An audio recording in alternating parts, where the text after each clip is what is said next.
오늘 이 새벽에 주시는 주님의 말씀입니다. 신약 베드로전서 3장 8절로부터 18절까지의 말씀입니다. 신약 베드로전서 3장 8절로부터 18절까지의 말씀 362쪽, 452쪽입니다. 베드로전서 3장 8절로부터 18절까지의 말씀, 저와 여러분이 한 절씩 교독하시고 우리 마지막 절은 함께 읽도록 하겠습니다. 마지막으로 말합니다. 여러분은 모두 한 마음을 품으며 서로 동정하며 서로 사랑하며 자비로우며 겸손하십시오. 악을 악으로 갚거나 욕을 욕으로 갚지 말고 복을 빌어 주십시오. 여러분으로 하여금 복을 상속받게 하시려고 하나님께서 여러분을 부르셨습니다. 생명을 사랑하고 좋은 날을 보려고 하는 사람은 혀를 다스려 악한 말을 하지 못하게 하며 입술을 닫아서 거짓말을 하지 못하게 하여라. 악에서 떠나 선을 행하며 평화를 추구하며 그것을 찾아라. 주님의 눈은 의인들을 굽어보시고 주님의 귀는 그들의 간구를 들으신다. 그러나 주님은 악을 행하는 자들에게서는 얼굴을 돌리신다.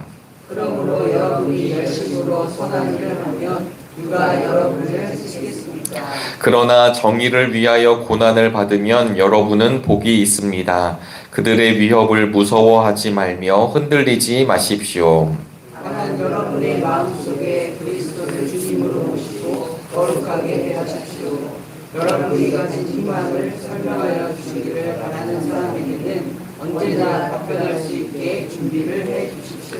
그러나 온유함과 두려운 마음으로 답변하십시오. 선한 양심을 가지십시오. 그리하면 그리스도 안에서 행하는 여러분의 선한 행실을 욕하는 사람들이 여러분을 헐뜯는 그 일로 부끄러움을 당하게 될 것입니다. 하나님께서 바라시는 뜻이라면 선을 행하다가 고난을 받는 것이 악을 행하다가 고난을 받는 것보다 낫습니다. 함께 읽겠습니다. 그리스도께서도 죄를 사하시려고 단 한 번 죽으셨습니다. 곧 의인이 불의한 사람을 위하여 죽으신 것입니다. 그것은 그가 육으로는 죽임을 당하시고 영으로는 살리심을 받으셔서 여러분을 하나님 앞으로 인도하시려는 것입니다. 아멘. 오늘도 주님의 은혜와 평화가 함께 하시기를 간절히 바랍니다. 지난 성회 수요일을 시작으로 사순절 보내고 있습니다. 사순절 첫 번째 주일을 맞이하고 어느덧 또 화요일을 맞이하였습니다. 십자가의 길을 묵상하시면서 또 우리 주님을 생각하시면서 우리 안에 정말 우리 주님으로 인하여 붙들림 받은 것을 기억하시고 또 그런 걸음을 걸어가실 수 있기를 주님의 이름으로 소망합니다. 오늘 우리가 함께 찬송을 불렀던 것처럼 우리 그리스도인하고 빼놓을 수 없는 주제 가운데 하나가 또 그리스도인 하면 따라오는 단어가 고난이라고 하는 단어입니다. 시련, 시험, 연단, 환난, 핍박 이런 단어들이 우리 그리스도인들이라고 이렇게 이야기할 때는 나오는 단어들입니다. 누가복음 9장 23절에 보면 주님께서 누구든지 나를 따라오려거든 자기를 부인하고 매일 자기 십자가를 지고 나를 따르라 라는 말씀을 주셨습니다. 누구든지라는 말은 선택적 말이 아니라 예수님의 길을 따르고자 하는 사람들에게는 자기 십자가를 지고 누구도 예외 없이 따라오라라고 하는 말씀이 되는 것입니다. 우리가 기도하면서 정말 주님의 참된 제자가 되기를 원합니다. 우리가 이 땅을 사랑하면서 정말 진실한 크리스찬이 되기를 원합니다. 라고 하는 우리의 기도 제목이 날마다 있게 되시기를 간절히 바랍니다. 진짜 크리스찬이 되기를 원한다라고 이야기할 때는 그냥 내가 윤리적으로 도덕적으로 다른 사람들, 악인들보다 조금 우월함을 가지고 있는 것으로 만족하는 말이 아닙니다. 때로는 어렵다 할지라도 때로는 힘들다 할지라도 정말 주님 때문에 그 길을 걸어가는 은혜와 믿음이 우리 안에 있게 되기를 간절히 바랍니다. 그러나 삶을 살아가다 보면 이게 참 쉽지 않습니다. 다른 이들은 거짓말하고도 잘 살아가는 것 같고 다른 이들은 그렇게까지 열심을 신앙을 내지 않아도 잘 되는 것 같고 굳이 저렇게까지 해야 될 필요가 있을까라고 우리 스스로 생각할 때가 참 많이 있습니다. 요즘 우리의 시대는 핍박의 시대는 아닙니다. 특별히 대한민국에서 예수님을 믿는다 그러면 누군가가 우리를 잡아가거나 누군가가 우리를 해하려 하지는 않습니다. 그러나 지금 이 시대는 오히려 더 힘든 유혹의 시대를 살아가고 있습니다. 누구도 우리를 얽어매지 않지만 시선의 따가움을 느낄 때가 있습니다. 때로는 그리스도인이라 이야기해서 내가 무언가로부터 소외당하는 것에 대한 두려움이 있습니다. 여러분, 우리들의 마음 속에 세상을 향한 마음이 더 크지 않고 우리 주님을 바라보는 그 마음과 눈이 더 커질 수 있기를 간절히 바랍니다. 사순절을 보내면서 우리가 올해 3월 31일 있을 부활절을 준비하는 사순절이 아니라 그냥 그때를 기다리기 위한 절기적 시간이 아니라 이 시간을 통하여서 더욱더 우리의 믿음의 발걸음이 주님을 향할 수 있기를 간절히 바랍니다. 요한복음서를 읽다 보면 종이 주인보다 크지 않다라는 말씀이 등장합니다. 요한복음 13장과 15장에 두 번 등장하게 되는데요. 한 번은 예수님께서 제자들의 발을 씻어 주시면서 내가 본을 보여준 대로 너희도 살기를 원한다라는 말씀으로 등장합니다. 또 한 번은 내가 세상에서 핍박을 받은 것처럼 너희들도 세상에서 핍박을 받을 것이다 라는 말을 쓰시면서 종이 주인보다 크지 않다라는 말씀을 주십니다.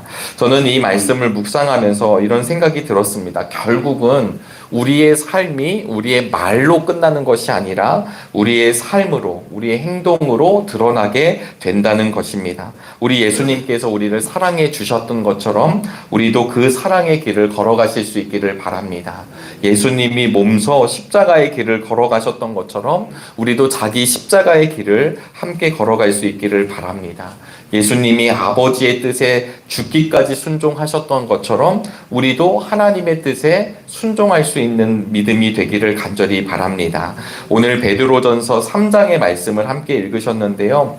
이 베드로 전후서는 대략 AD 65년경 흩어져 있는 그리스도인들에게 베드로를 통해서 쓴 편지입니다.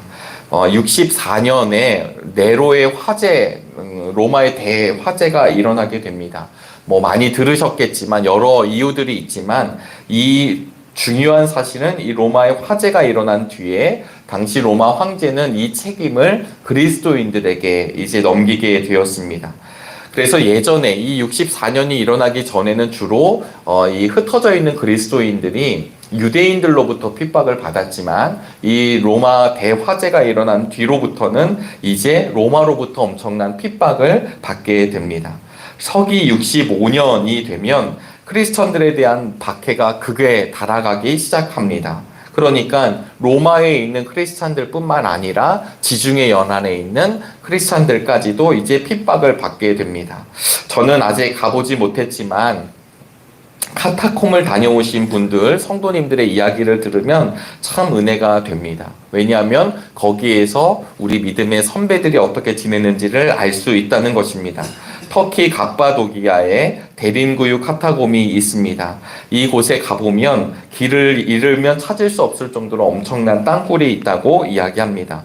미로로 준비해 놓았고 그리고 한 사람이 겨우 다닐 통로를 준비해 놓았습니다. 그리고 이런 통로를 나중에 로마 군인들이 급습하게 되면 돌을 굴려서 막을 정도로, 그러니까 큰 길이 아니라 작은 길을 오고 가는 것입니다. 그것을 보면서 성도님들이 핍박 속에서 믿음을 지켰던 우리 믿음의 선배들, 디아스포라, 흩어져 있었던 크리스천들의 숨결을 느꼈다라고 하는 것입니다. 제가 이 말씀을 드린 이유는 오늘 우리가 읽고 있는 베드로전서 3장 그러니까 베드로전서와 후서의 이야기가 결국 이런 시대적 배경을 안고 있는 것입니다. 오늘 8절부터 저희들이 읽은 말씀은 사실은 시편 34편 12절부터 16절 말씀을 인용하였습니다. 시편 34편의 말씀은 다윗이 쓴 시편인데요. 다윗이 언제 이 시편을 썼냐면 사울에게 쫓기다가 블레셋 진영에 들어갔습니다. 그곳에서 블레셋 왕이었던 아비멜렉을 만나게 되죠. 이때 다윗이 당연히 자기를 못 알아볼 것이라고 해서 적진이었던 블레셋에 갔지만 그가 다윗인지를 알아본 것입니다. 그때 다윗이 미친 척하고 연기를 했던 곳이 바로 그곳이었습니다. 그때 썼던 시가 바로 시편 34편입니다. 그러니까 지금 자기가 사울이라고 하는 대적 때문에 피해 있고 숨어 있고 지금 그 피난처를 찾아 가고 있었던 곳에서 이 아비멜렉 앞에서 미친 척까지 해야만 했었던 사람이 다윗이었습니다. 아마 다윗의 마음 가운데 왜 사울에 대한 미움이 없었을까요? 왜 사울에 대한 분노, 적개심이 없었을까요? 그럼에도 불구하고 시편 34편을 보시면 결국은 그 모든 것을 하나님께 내어 맡기는 믿음을 이 다윗이 보여줍니다. 공의로우신 하나님의 판단에 모든 것을 의탁합니다. 그러면서 나오는 말이 하나님은 선한 사람을 찾으신다라는 것입니다. 하나님은 선한 사람들의 기도를 들어주시고 어려움에서 건져주시고 그리고 종국에는 악한 사람은 하나님의 그 벌을 받게 된다는 것입니다. 여러분 지금 이 편지를 읽을 디아스포라 크리스찬들, 믿음의 성도들, 카타콤에서 어쩌면 읽었을지 모릅니다. 성령의 위로하심이 이 공동체 안에 가득했을 것입니다. 비록 베드로가 편지를 썼지만 하나님께서는 이 베드로가 쓴 편지 가운데 하나님의 숨결을 불어 넣어 주십니다. 그래서 모두가 모여있는 가운데 이 베드로의 편지를 읽고 있었을 베드로 전서 후서의 화자들, 그 당시의 성도들 얼마나 큰 은혜가 되었겠습니까? 그런데 베드로가 뭐라고 이야기를 하나요? 그들에게 있는 핍박과 고난과 아픔이 있음에도 불구하고 여러분 조금만 버티면 우리가 이들을 다 밟을 것입니다. 그들은 다 잘못될 것입니다. 그러니까 우리 조금만 참고 그리고 우리 좀 하여튼 화를 좀 누그러뜨리고 이런 인간적 이야기가 아니라 정말 우리의 본질이 무엇인지를 오늘 본문을 통해서 말씀해 주고 있습니다. 크리스천들이 겪는 고난 중에는 사실은 아무런 잘못도 없는데 그리고 아무런 이유가 없는데 고난을 당할 수 있는 것입니다. 마치 베드로 시대에 있었던 그 선한 크리스찬들이 왜 고난을 당했습니까? 그저 그들은 그리스도인이라는 이유 때문에 그런 일을 당하신 것입니다. 우리 베드로전서 2장 22절, 23절 말씀을 우리 한 장만 넘기셔서 함께 읽어보시도록 하겠습니다. 시작. 그는 죄를 지으신 일이 없고 그의 입에서는 아무런 거짓도 찾아볼 수 없었습니다. 그는 모욕을 당하셨으나 모욕으로 갚지 않으시고 고난을 당하셨으나 위협하지 않으시고 정의롭게 심판하시는 이에게 다 맡기셨습니다. 아멘. 이 누구를 말씀하는 건가요? 바로 우리의 주인 되시는 예수 그리스도를 이야기합니다. 여러분, 우리 주님께서도 하나님 아버지의 뜻을 따라 그 길을 걸어가셨다라고 하는 것입니다. 다른 사람을 구원하기 위한 대속의 길을 우리 주님이 걸어가셨다라는 것을 사도 베드로는 처음부터 이야기합니다. 그러니까 우리의 핍박과 어려움이 있지만 누구를 바라보냐면 바로 주님을 바라보면서 나아가는 것이죠. 그러면서 13절, 14절에 이렇게 말씀하십니다. 그러므로 여러분이 열심으로 선한 일을 하면 누가 여러분을 해치겠습니까? 그러나 정의를 위하여 고난을 받으면 여러분은 복이 있습니다. 그들의 위협을 무서워하지 말며 흔들리지 마십시오. 아멘. 여러분, 그 대적자들의 위협을 무서워하지 말라고 이야기합니다. 여기에선 단순히 우리 결의합시다, 우리 그렇게 살아보려고 애씁시다라는 말이 아니라 우리를 붙들고 있는 주님과 연결이 되면 우리는 그 어려움과 두려움으로부터 이겨낼 수 있다는 이야기를 하고 있습니다. 제가 신학교에 처음 갔을 때 우리 신학 수업을 봤는데 교수님께서 이 본문을 말씀해 주셨습니다. 베드로전서 3장 15절 말씀이죠. 15절 16절 말씀이었는데요. 너희들이 신학하는 이유가 무엇인가? 너희들이 신학하는 이유는 누군가가 너희들에게 하나님의 뜻이 물었을 때 이야기해야 하는 사람이다 라고 시작하면서 신학교 1학년들 아마 이제 눈빛이 반짝반짝 아마 3월 달쯤에 저희들이 입학을 하고 그 교수님께 이런 이야기를 들었습니다. 여러분, 고난을 받고 어려움이 찾아오고 우리에게 환난과 핍박이 있음에도 불구하고 그럼에도 불구하고 하나님이 우리에게 복 주신다라는 걸 알고 그 길을 걸어갈 때, 담대히 그 길을 걸어가게 될 때 반드시 사람들은 물어오게 될 것이다 라는 것입니다. 여러분의 마음속에 그리스도를 주님으로 모시고 거룩하게 대하십시오.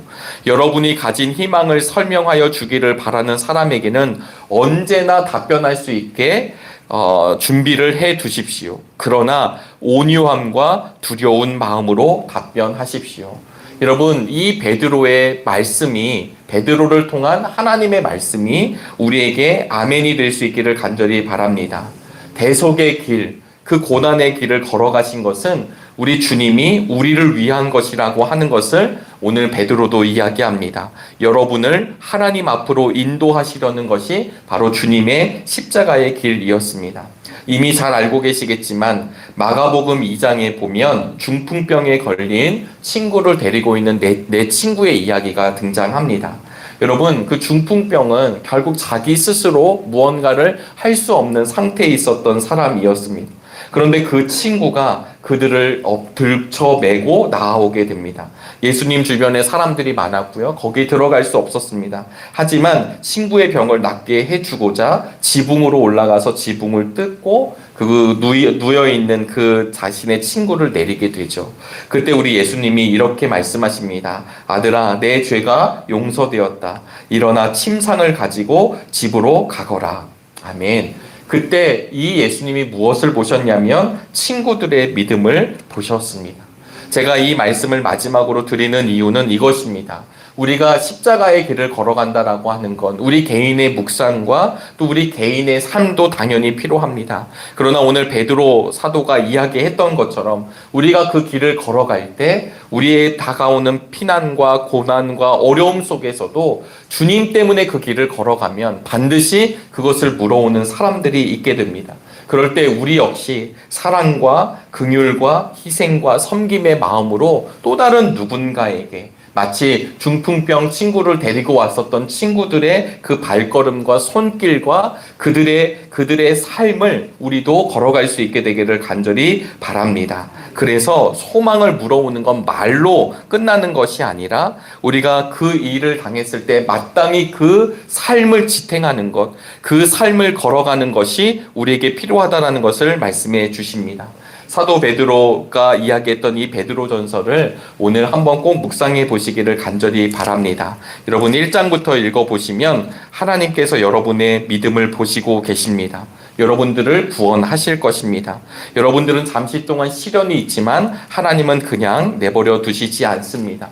갓난 아기처럼 신령한 젖을 사모하십시오. 주님께 나아오십시오. 여러분은 자유인으로 살아가셔야 합니다. 여러분들은 그 자유를 악을 행하는 구실로 쓰지 말고 하나님의 종으로 살아가십시오. 그 핍박이 왔을 때 우리가 가야 할 길은 우리 주님을 바라보며 그 핍박의 길 가운데에서도 흔들리지 말고 무서워하지 않기를 바라는 사도 베드로의 이 고백이 오늘 이 시대에 전해주고 있는 우리의 고백으로 받기를 간절히 바랍니다. 그리고 사순절 기간 동안 함께 십자가의 길을 은혜 가운데 또 은총 가운데 기쁨 가운데 오늘도 한 발자국씩 걸어가는 우리 모두가 되기를 주님의 이름으로 축원합니다. 기도하시겠습니다. 하나님, 오늘도 귀한 날 주시니 감사합니다. 이 시대도 유혹의 시대이며 이 시대에도 하나님 그리스도인들로 살아가면서도 우리에게 고난과 환난과 핍박과 비아냥이 걸어오는 때이기도 합니다. 하나님, 참된 믿음을 갖기를 간절히 원합니다. 우리의 뿌리가 다른 것 아니라 우리 주님이 될 수 있도록 함께하여 주시옵소서. 우리 마음속에 그리스도를 주님으로 모시고 거룩하게 대하는 은혜가 날마다 있게 되기를 원합니다.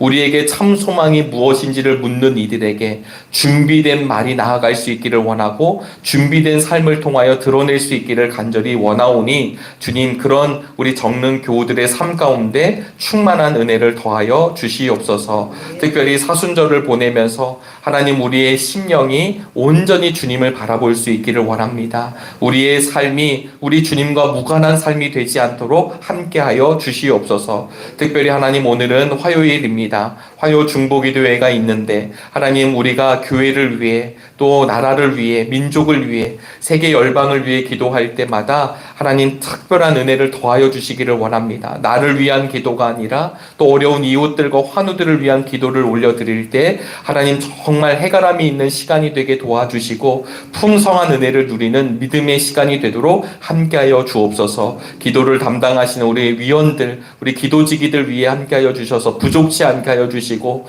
정말 주님 주신 사명 붙잡으며 나아가는 기도의 자리가 되도록 은혜를 베풀어 주시옵소서. 특별히 이번 주 돌아오는 하나님 토요일 주일에는 또 우리 유초등부 아이들이 새봄 성경학교를 하나님 준비하려고 합니다. 하나님 그 새봄 성경학교를 통하여서 하나님께 로그인되는 우리 귀한 아이들이 되게 하여 주시고 우리 어린 심령들의 마음 가운데 예수님 한 분만으로 꽉 찰 수 있도록 함께하여 주시옵소서. 준비하는 손길들 소홀함이 없이 정말 기쁨으로 감당할 수 있도록 하나님 함께하여 주시옵소서. 오늘도 간절한 기도 제목을 주님께 드릴 때마다 함께하여 주시고 응답하여 주시고 붙잡아 주셔서 오늘도 우리 주님과 동행하며 기쁜 날이 되도록 함께하여 주시옵소서. 이 모든 말씀 살아계신 예수 그리스도의 이름으로 기도하옵나이다. 아멘.